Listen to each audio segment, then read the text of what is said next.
Hello नमस्कार बच्चों, स्वागत है आपका फ्री ऑनलाइन एकेडमी पे। आगे बढ़ते हुए अब हम देखेंगे क्लास 10वीं का एनसीईआरटी विज्ञान, जिसमें से हम देखेंगे फिजिक्स का एक बहुत ही ज़्यादा इंपॉर्टेंट चैप्टर प्रकाश का परावर्तन तथा अपवर्तन। यह चैप्टर बहुत ही ज़्यादा इंपॉर्टेंट है एग्जाम की दृष्टि से। अगर यह चैप्टर आपका कंप्लीट है ना, तो आपके खाते में 3 से 4 नंबर आने से कोई नहीं रोक सकता। क्यों भाई? क्योंकि इससे ना 3 से 4 क्या 5 से 6 भी प्रश्न एक साथ पूछ लिए जाते हैं भाई। प्रकाश का परावर्तन तथा अपवर्तन हर एग्जाम में आपको काम देने वाला है। तो मैं आपसे एक बार रिक्वेस्ट करता हूं कि ऑब्जेक्टिव प्रश्नों को देखने से पहले एक बार ये बुक को आप अच्छे तरह से रीडिंग कर लें, अच्छे तरह से समझ लें। आपने अगर अपने ऑफलाइन बैचेस में, अपने ट्यूशन्स में इसको पढ़ा है तो बहुत अच्छी बात है, और नहीं पढ़ा है ना तो मैं आपसे रिक्वेस्ट करता हूँ एक बार सब्जेक्टिव को पढ़ लीजिए भाई। हाँ, अगर आपके पास समय नहीं है तो फ्री ऑनलाइन एकेडमी के प्लेलिस्ट में जाइए, वहाँ पे सारे के सारे चैप्टर्स पढ़ के डले हुए हैं। सारे के सारे चैप्टर्स वहाँ पे हमने डाल के रखा है सब्जेक्टिव। आपको ना क्या करना है, एक बार सिर्फ लेक्चर को देख लेना है। तो चलिए वीडियो को स्टार्ट करते हैं और चलते हैं इसके ऑब्जेक्टिव प्रश्नों के ऊपर। हमने यहाँ पर इसमें 70 प्लस क्वेश्चन लिए हैं जो कि ऑब्जेक्टिव है। अगर आप 70 प्लस कर लेते हैं ना तो आपको कोई भी बुक पढ़ने की ज़रूरत नहीं है भाई। बुक हम इसलिए आपको पढ़ने बोल रहे हैं ताकि आपको बेहतर से बेहतर समझ में आए। तो चलिए वीडियो को शुरू करते हैं और देखते हैं क्वेश्चन नंबर 1। क्वेश्चन 1 है यहाँ पे, प्रकाश के परावर्तन के कितने नियम हैं? तो प्रकाश के परावर्तन के 2 नियम हैं, एक आपतन कोण और एक परावर्तन कोण। यही 2 नियम हैं। नेक्स्ट प्रश्न में देखेंगे क्वेश्चन नंबर 2, परावर्तन के नियम से निर्धारित होता है। परावर्तन के नियम से क्या निर्धारित होता है भाई? तो परावर्तन के नियम से निर्धारित होता है कि आपतन कोण परावर्तन कोण के बराबर होता है। अब ये आपतन कोण क्या है, परावर्तन कोण क्या है, आइए इसे समझ लेते हैं भाई। तो यहाँ पर आप देख रहे हैं, सबसे पहले ये एक नीचे समतल दर्पण को दिखाया गया है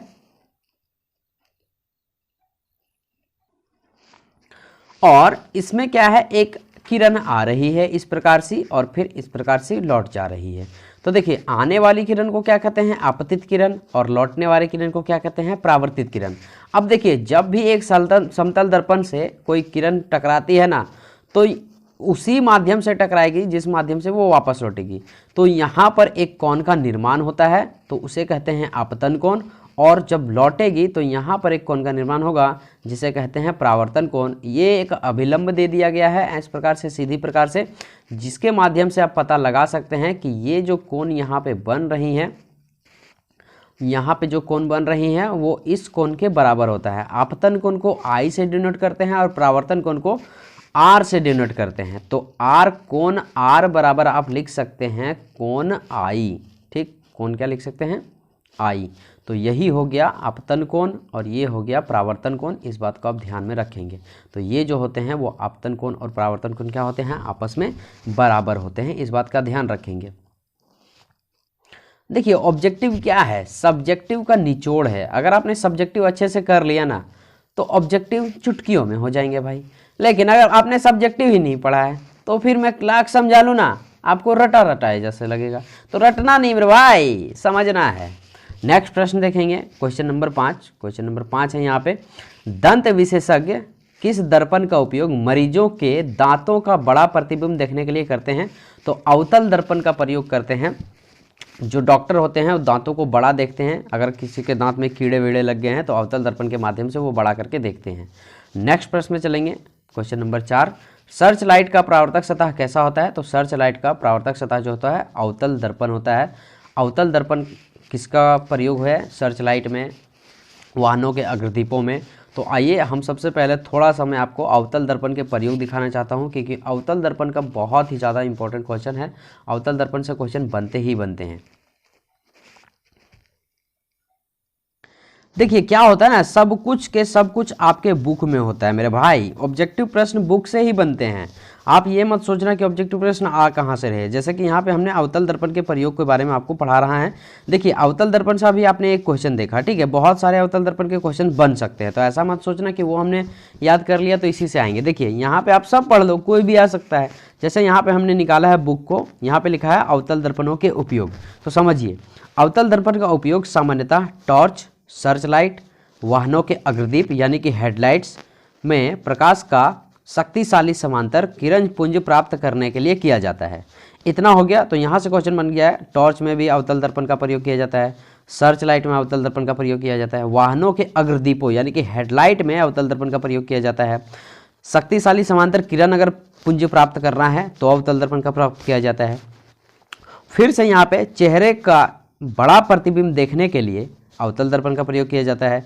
सेविंग दर्पण यानी कि दाढ़ी बनाने के लिए अवतल दर्पण का प्रयोग किया जाता है। दंत विशेषज्ञ अवतल दर्पणों का उपयोग मरीजों के दांतों का बड़ा प्रतिबिंब देखने के लिए करते हैं, जो कि अभी आपका क्वेश्चन है यहाँ पे कि यहाँ से क्वेश्चन बना लिया है ना, तो अवतल दर्पण को प्रयोग करते हैं। सौर भट्टियों में सूर्य के प्रकाश को केंद्रित करने के लिए अवतल दर्पण का प्रयोग करते हैं।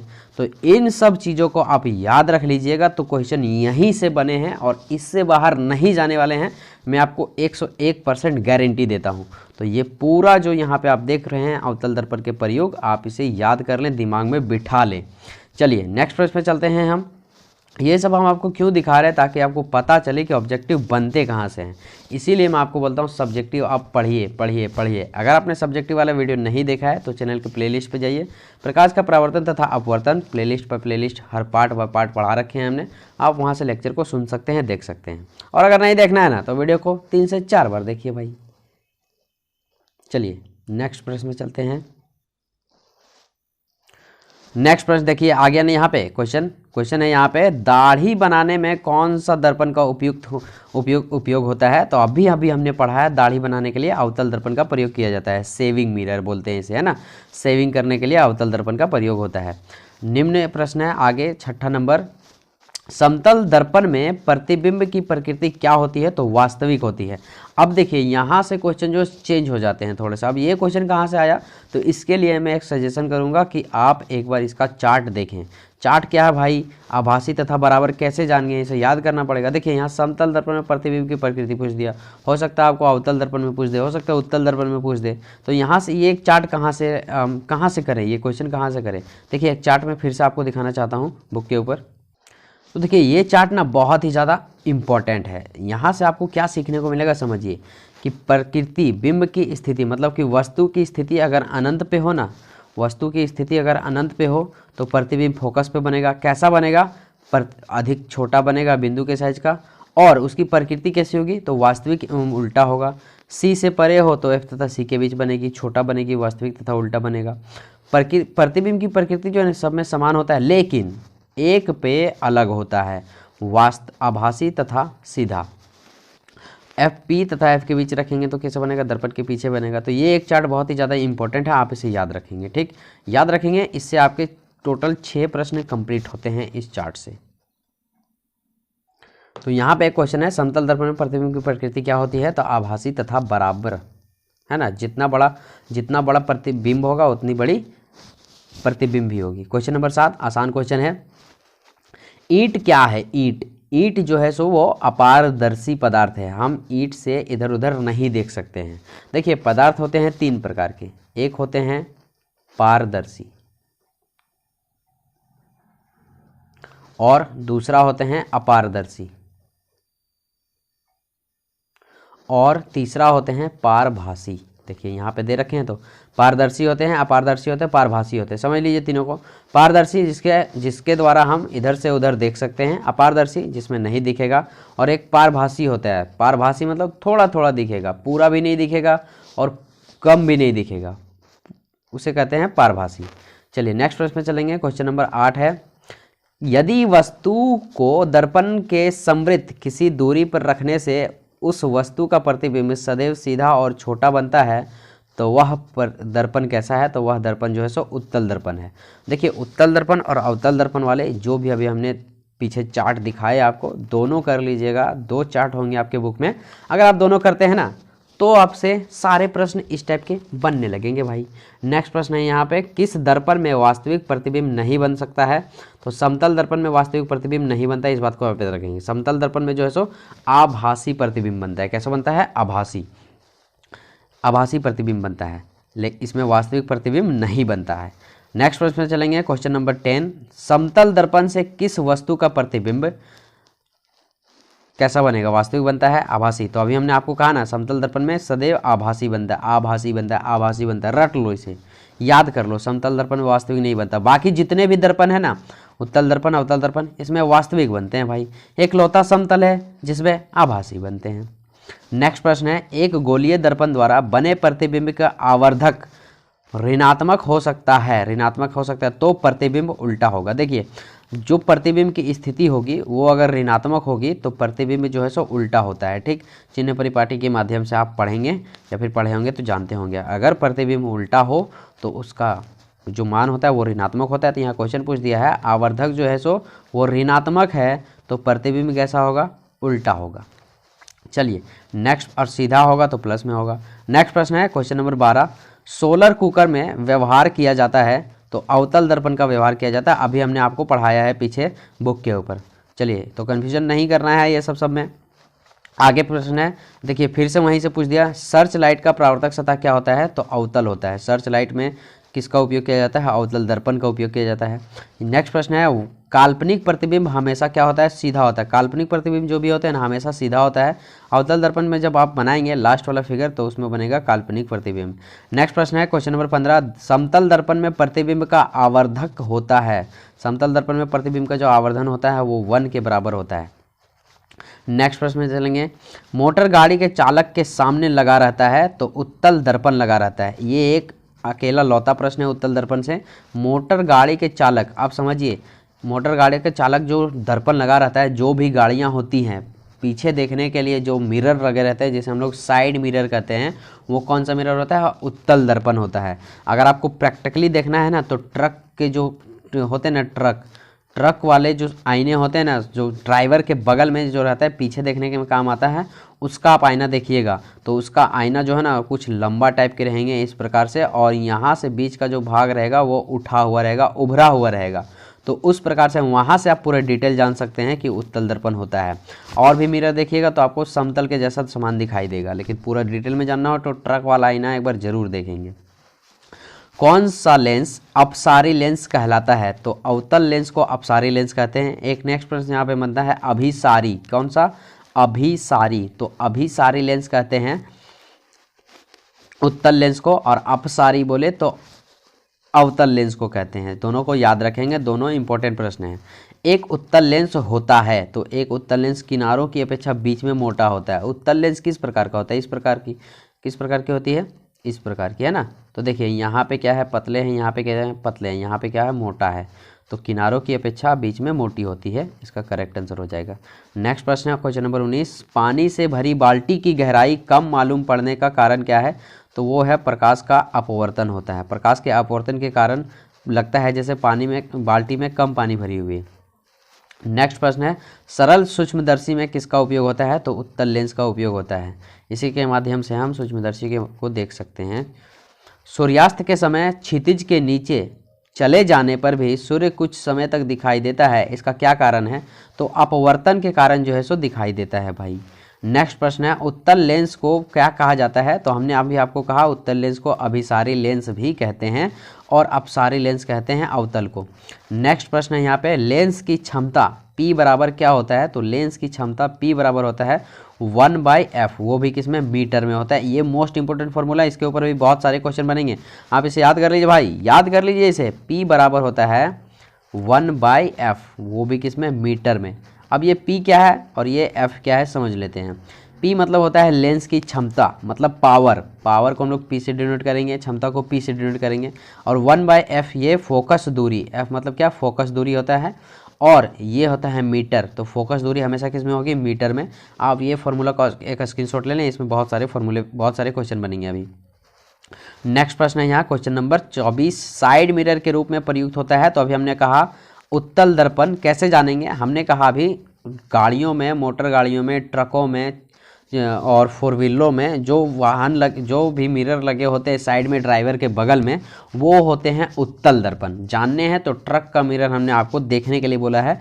वीडियो को देखने के बाद आप घर से जब निकलेंगे तो आप ट्रक की तलाश करेंगे एक, और वहाँ पर देखेंगे ड्राइवर के बगल में जो आईना लगा हुआ है उसको किस टाइप का होगा। तो उसमें अगर आप देखेंगे तो देखिएगा आईना जो भी लगा होगा ना कुछ इस टाइप का, हल्का कर्व दिखेगा आपको, हल्का कर्व, हल्का आगे की ओर उठा हुआ दिखेगा, तो वो हो गया उत्तल दर्पण। आगे की ओर उठा हुआ उत्तल दर्पण, अंदर की ओर धंसा हुआ अवतल दर्पण।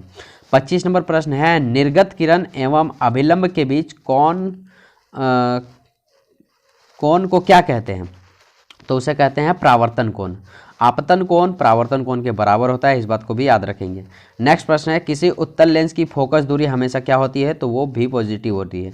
नेक्स्ट प्रश्न में चलेंगे, क्वेश्चन नंबर 27, गोलीय दर्पण के परावर्तक पृष्ठ की वृत्ताकार सीमा रेखा का व्यास क्या कहलाता है?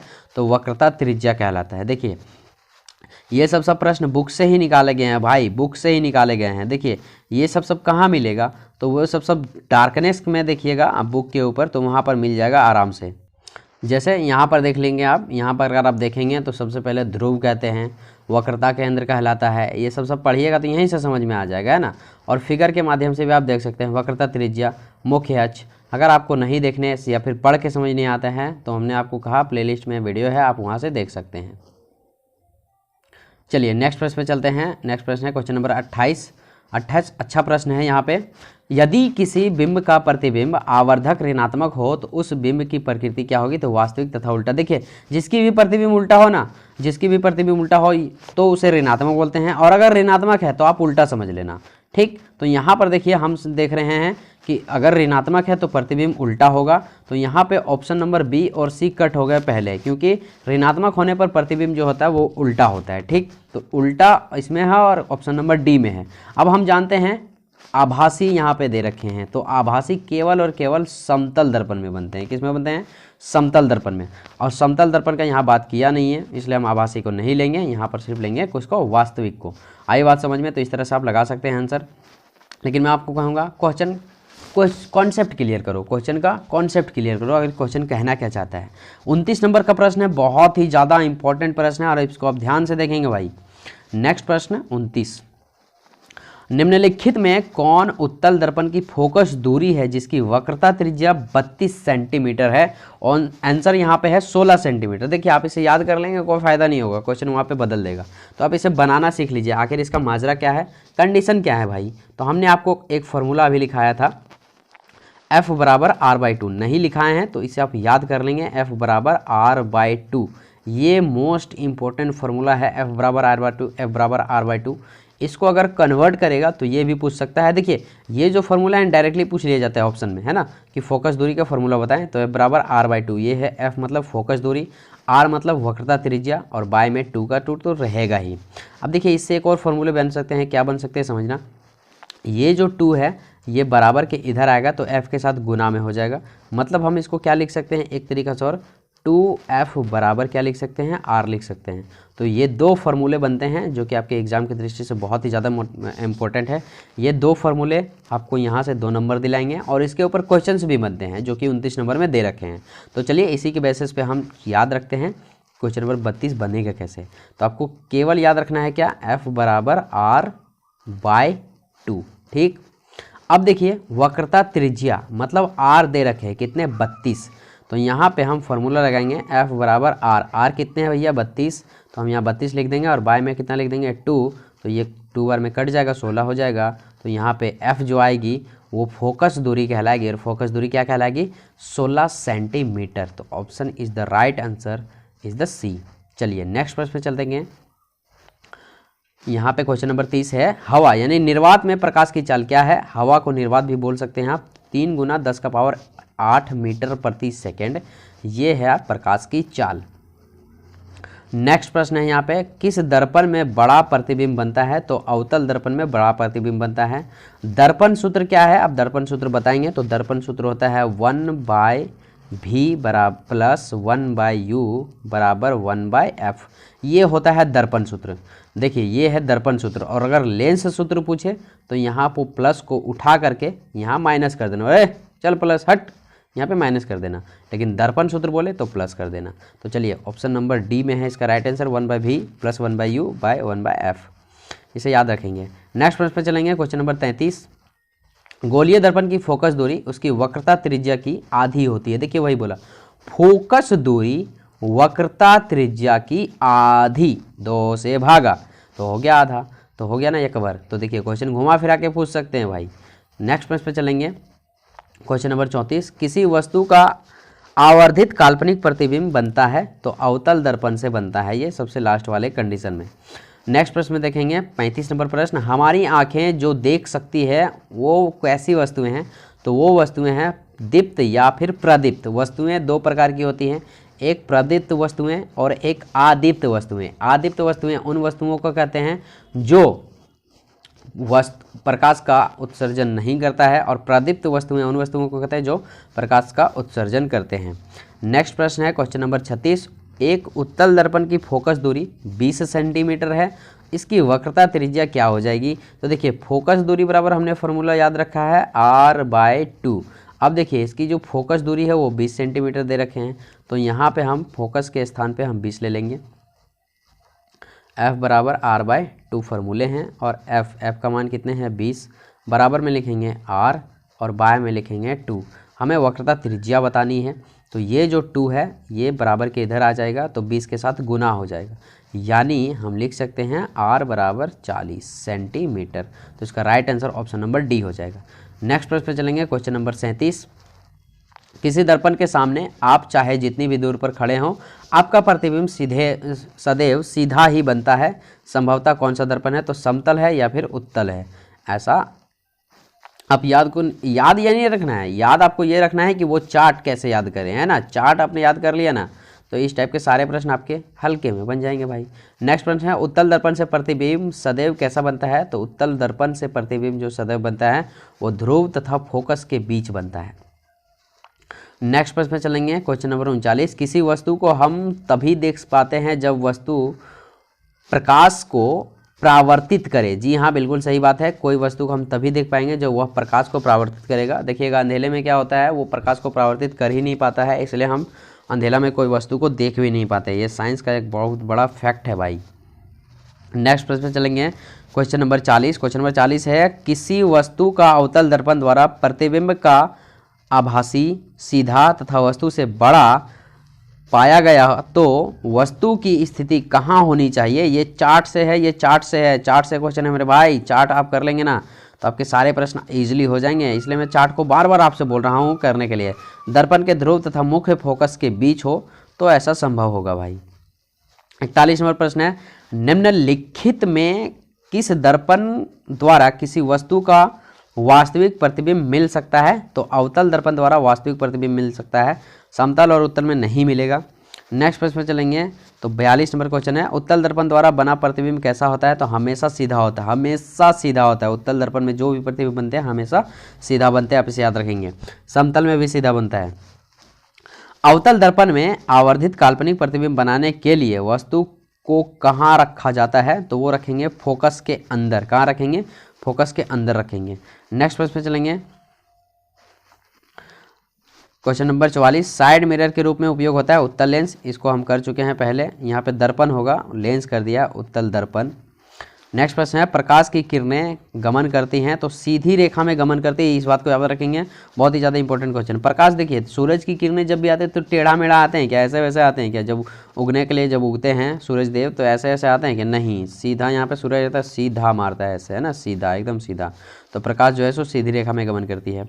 गोलीय दर्पण में परावर्तक के नियम का पालन होता है, परावर्तन का नियम का पालन होता है, जिस प्रकार से आएगा उसी प्रकार से जाएगा भी।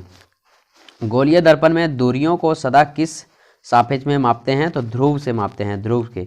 नेक्स्ट प्रश्न पे चलेंगे क्वेश्चन नंबर 48। एक अवतल दर्पण में वस्तु की स्थिति फोकस और ध्रुव के बीच हो तो प्रतिबिंब कहाँ बनेगा? देखिए कहाँ पे बोला है, प्रतिबिंब की जो स्थिति है, वस्तु की जो स्थिति है वो फोकस और ध्रुव के बीच बनी है, तो इसे आभासी, काल्पनिक और बड़ा कहते हैं। देखिए ये वाला जो है ना चार्ट के ऊपर से है, हम चाहते हैं कि हम आपको दिखाएं तो एक प्रश्न एक झलक डाल लीजिए, आप याद कर लो कहाँ फोकस और ध्रुव के बीच रखते हैं ना। तो देखिए यहाँ पे अगर आप देख पा रहे हैं तो फोकस हमको डिनोट करते हैं F से और ध्रुव डिनोट करते हैं P से। तो यहाँ पर देखिए फोकस तथा F के बीच रखेंगे तो दर्पण के पीछे बनेगा, और बड़ा आवर्धित यानी कि बड़ा बनेगा, विवर्धित यानी कि बड़ा बनेगा, और आभासी तथा सीधा बनेगा। तो ये कंडीशन यहाँ से उठा के दे दिए, इसीलिए मैं कह रहा हूँ ये चार्ट करना इम्पोर्टेंट है। बातें समझ आ गई? तो चलिए नेक्स्ट प्रश्न पे चलेंगे क्वेश्चन नंबर 49। अवतल दर्पण की फोकस दूरी उसकी वक्रता त्रिज्या की आधी होती है। देखिए फोकस दूरी जो होती है ना वो वक्रता त्रिज्या की क्या होती है? आधी होती है। यही तो पूछा है, ये फॉर्मूला ही पूछ लिया जाता है लैंग्वेज के फॉर्म में। 50 नंबर क्वेश्चन है कहाँ पर स्थित होने से वस्तु का प्रतिबिंब अवतल दर्पण के फोकस पर बनती है? तो अनंत पर अगर रहेगा तो फोकस पर बनेगा। कहाँ रहेगा? अनंत पे रहेगा तो फोकस पर बनेगा। देखिए यहाँ पे अनंत पे रहेगा, स्थिति कहाँ रहेगी? अनंत पे रहेगी, तो कहाँ पर बनेगी? फोकस पर बनेगी। तो यहाँ से पूछ लिया एक बार क्वेश्चन। नेक्स्ट पे चलेंगे हम। 51 नंबर क्वेश्चन है, निम्नलिखित में किसके द्वारा एक बिंदु स्रोत से समांतर किरण पुंज मिल सकता है? तो अवतल दर्पण से जो है सो एक समांतर पुंज बिंदु के रूप में किरण मिल सकता है। लेंस में मुख्य फोकस की संख्या कितनी होती है? तो 2 होती है। कितने होते हैं? 2। मुख्य फोकस की संख्या कितने? 2 होते हैं। लेंस इस प्रकार से होते हैं, इस पर एक लाइन खींची हुई रहती है, बीच में ध्रुव होता है और इधर होता है F1 और इधर होता है F2। तो फोकस जो होते हैं वो 2 होते हैं लेंस के ऊपर। नेक्स्ट प्रश्न को चलेंगे। नेक्स्ट प्रश्न में है, किसी माध्यम के अपवर्तनांक का मान क्या होता है? तो साइन बाय साइन आर होता है अपवर्तनांक का मान। आंसर ए हो जाएगा इसका राइट आंसर। 2D क्षमता वाले लेंस का फोकसांतर कितना होगा?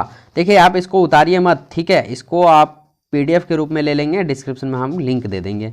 2D क्षमता वाले लेंस का फोकसांतर क्या होगा? तो देखिए हमने आपको शुरुआत में एक फॉर्मूला लिखाया था, आप भूल गए होंगे, फिर से लिखा देते हैं।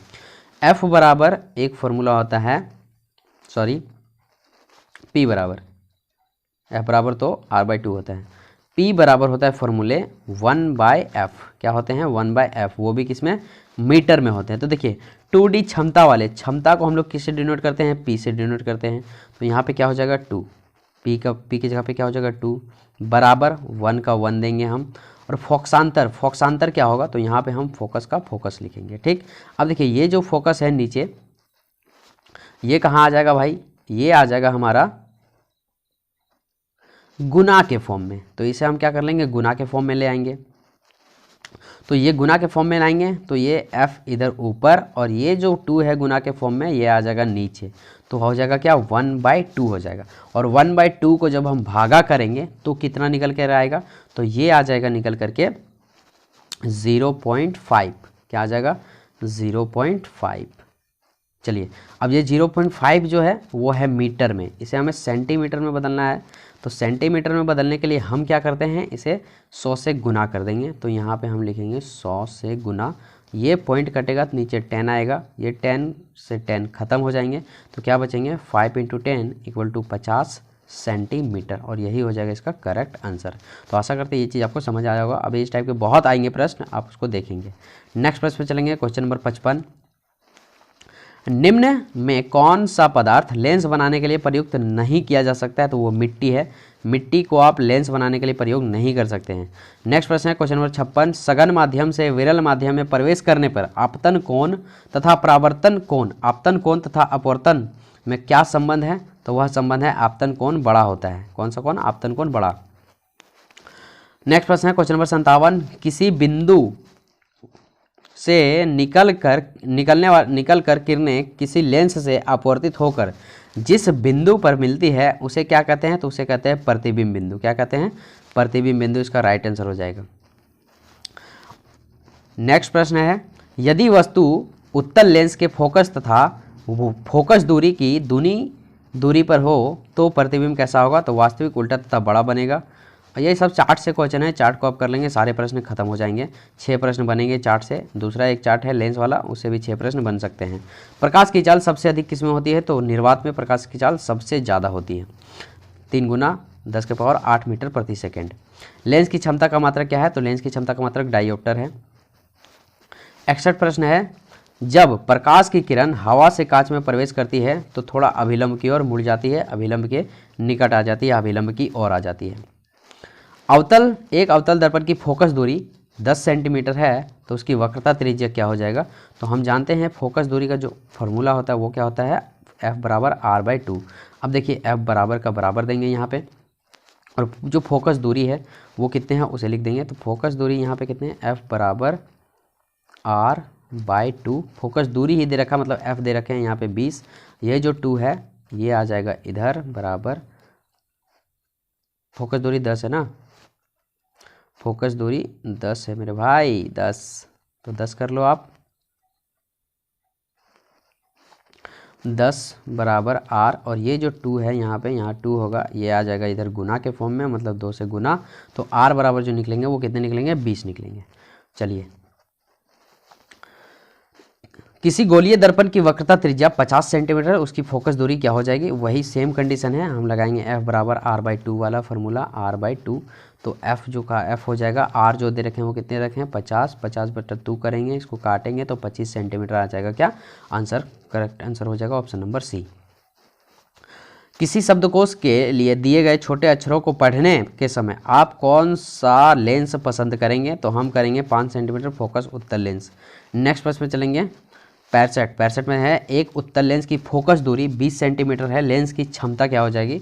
तो सबसे पहले इसका आप वीडियो को पॉज करेंगे और इसको आप बनाएंगे।